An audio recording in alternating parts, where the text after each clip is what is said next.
Olá, amados, a graça e a paz do nosso Senhor Jesus Cristo. Abre junto comigo a tua Bíblia, no primeiro livro do profeta Samuel, 1 Samuel, capítulo 1, versículo 19, a última parte. 1 Samuel 1:19, a última parte, que nos diz o seguinte: o Senhor se lembrou dela. Amém? Vamos orar? Pai bendito, Pai amado, Senhor que fala do jeito que lhe apraz, Senhor que nos conhece, Senhor que nos sonda, Senhor que sabe exatamente o que estamos a passar. Deus, Tu és o Deus que pode fazer, Tu és o Deus que pode executar, ó Deus. E sabemos de que muitas vezes as nossas inquietações nos impedem de ver o Teu trabalhar, a Tua glória, Senhor. Mas que no dia de hoje, através dessa palavra, o Senhor venha acalmar, o Senhor venha assim estar indo de encontro, Pai, a todos aqueles e aquelas que estão aguardando por uma promessa e não veem nada acontecer, Pai. Fica conosco e falai conosco em nome de Jesus. Amém. Meus amados, observando esta palavra bastante conhecedora de cada um de nós, que fala acerca do nascimento de Samuel, a gente observa de que, na verdade, às vezes Deus nos coloca em situações que nós não entendemos, que nós não compreendemos. Por quê? Por que Deus pegaria uma mulher com uma família, cheio de sonhos, cheio de projetos, e cerraria a sua madre? Ou seja, lhe deixaria estéril. Observe um detalhe. A Bíblia diz que, capítulo 1, versículo 1, houve um homem em Ramataim, Zofim, na região montanhosa de Efraim, cujo nome era Eucana, filho de Jeroão, filho de Eliú, filho de Tou, filho de Zuf, eframita. Tinha ele duas mulheres. O nome de uma era Ana e o da outra Penina. Penina tinha filhos, mas Ana não tinha. Ana não os tinha.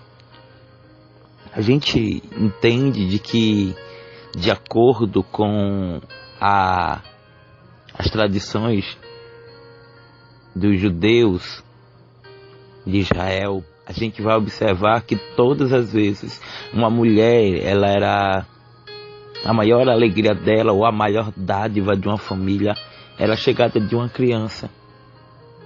E quando ali Eucana casara com Ana, ele casou sabendo de que ela certamente teria filhos. Porque na maioria das vezes a gente faz planos, mas a gente não entende como Deus está trabalhando, como Deus está fazendo. Você já parou para imaginar que tem horas que as lutas, elas aumentam e a gente não entende o porquê? Mas às vezes não é o porquê, mas é para quê? Para que o Senhor está te provando? Será que é para que você o adore mais? Será que é para que você o obedeça mais? Será que é para que você veja a glória dele na tua vida? Eu sei que muitas vezes a gente não vai encontrar respostas para tudo, mas a gente vai ver aqui esta família agora sendo abalada quando de repente aquela mulher não podia gerar filhos e agora, de acordo com a lei deles, Ana seria, a lei deles seria essa, Ana seria posta para fora. Ou melhor dizendo, Ana seria motivo de vergonha. Ana era envergonhada, porque Ana não podia ter filhos. Imagina o que é que Ana estava naquele momento passando na pele, a vergonha de chegar agora uma mulher para dar filhos. E Penina, como se não bastasse, ela não só chegou, mas ela confrontava, ela agora era uma rival. subia este anualmente à sua cidade para adorar e sacrificar ao Senhor dos Exércitos em Siló. Ali eram os sacerdotes do Senhor, Ofni e Finé, os 2 filhos de Eli, capítulo 1, versículo 3. No dia em que Eucana sacrificava, dava a parte do sacrifício a Penina, sua mulher, e a todos os seus filhos e as suas filhas. O que era parte,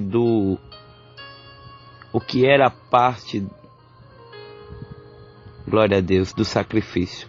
Era uma marmita, uma quentinha. E ele dava a todos, mas porém a Ana ele dava uma porção dupla, ou seja, Ana tinha um tratamento especial.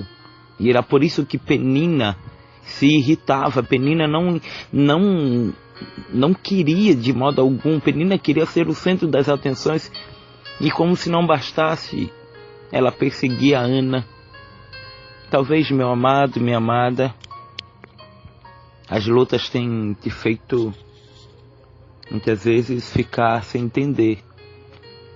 Ana recebia uma porção dupla porque ele amava, ainda de que o Senhor lhe impedisse de ter filhos. Eucana, ele amava a Ana independente se tinha filho ou se não tinha. Mas é claro que o seu coração almejava um filho.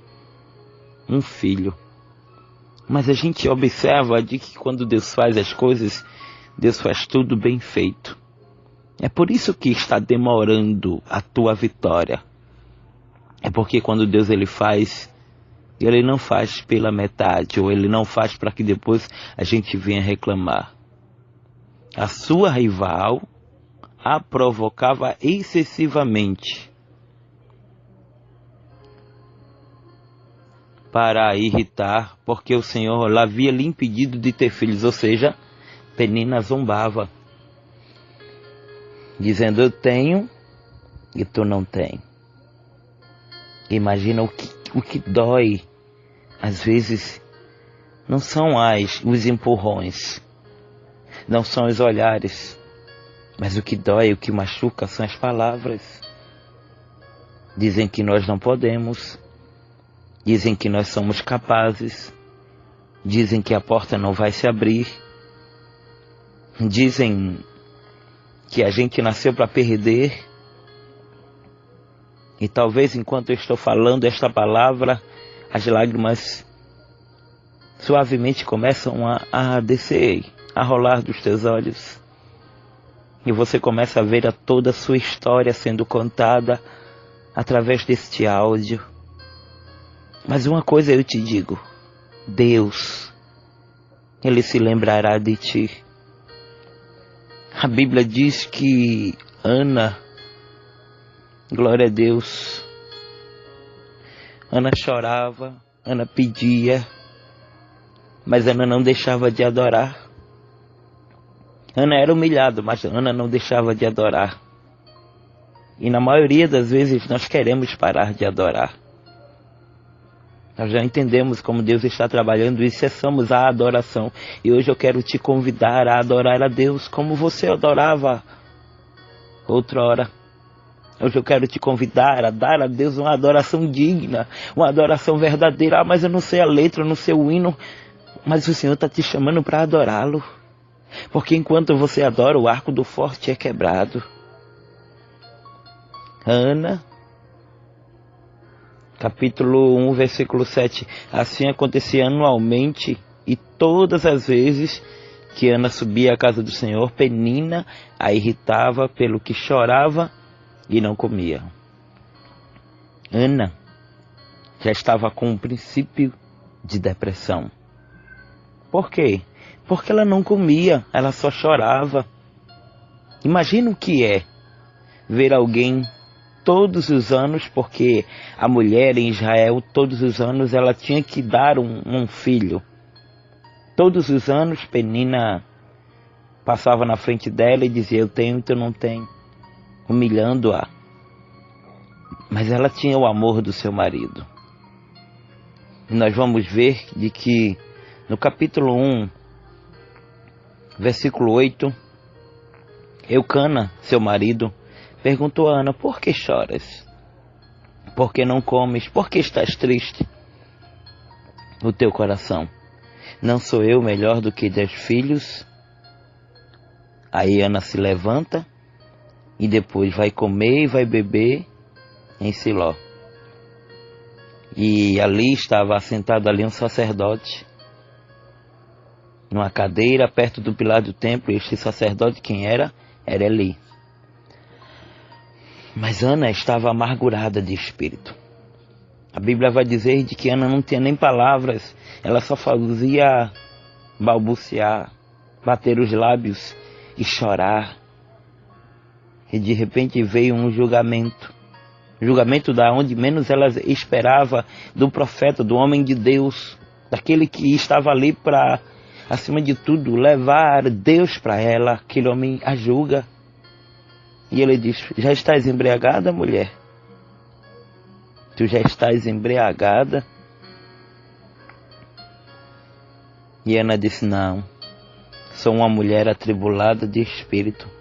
Não bebi nem vinho nem bebida forte, mas estava derramando a minha alma perante o Senhor.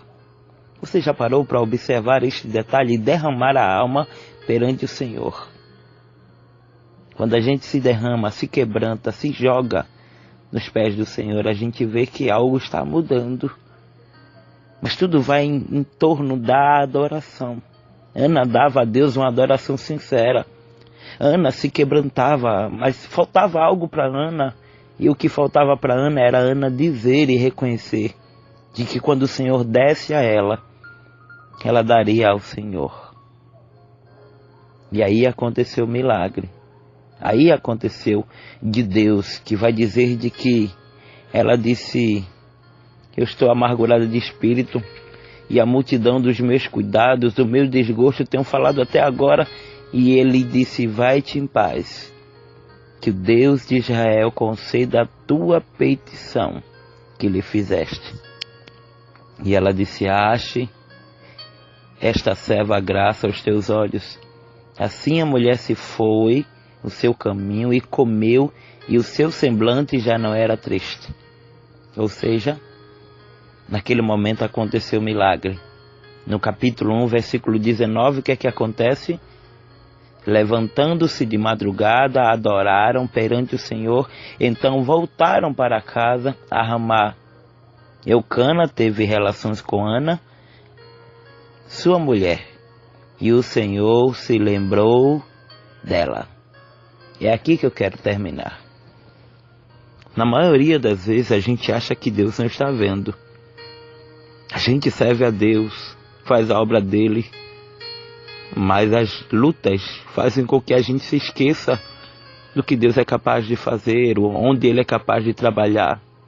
E hoje eu venho da parte de Deus te dizer de que o Senhor se lembrou de você. Prepara o teu culto de ação e graça. Prepara os hinos para cantar, prepara tudo, porque o Senhor está se lembrando de você. E o teu lar não vai ser mais o mesmo, a tua família não será mais a mesma, a tua saúde, Ele estará entrando, Ele está te curando, creia tão somente. Presbítero, nunca mais eu senti a presença de Deus. Ele hoje te renova, Ele hoje te enche.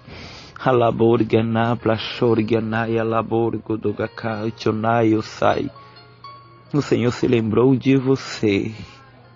Porque o Senhor tem um livro das crônicas e Ele tem visto tudo que você tem passado, as palavras de afronta, as humilhações no ministério, na tua casa, no trabalho, mas o Senhor se lembrou de você. E quando Ele se lembra, algo acontece. Quando Ele se lembra, o arco dos fortes é quebrado. Quando Ele se lembra, a mudança é notória. Só que tão somente o que você prometeu a Deus que faria, faça quando Ele fizer. Não faça um voto e não cumpra. Ana fez um voto e cumpriu. Presbítero, o que é voto? É você simplesmente dizer: Senhor, se o Senhor fizer isso, eu vou lhe dar isso. Mas é para dar. Tem voto de culto de ação e graça.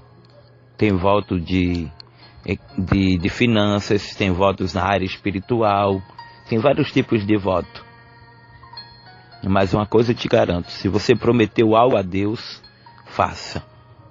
Amém? Só até aqui, não mais adiante, e saiba de que o Senhor se lembrou de você.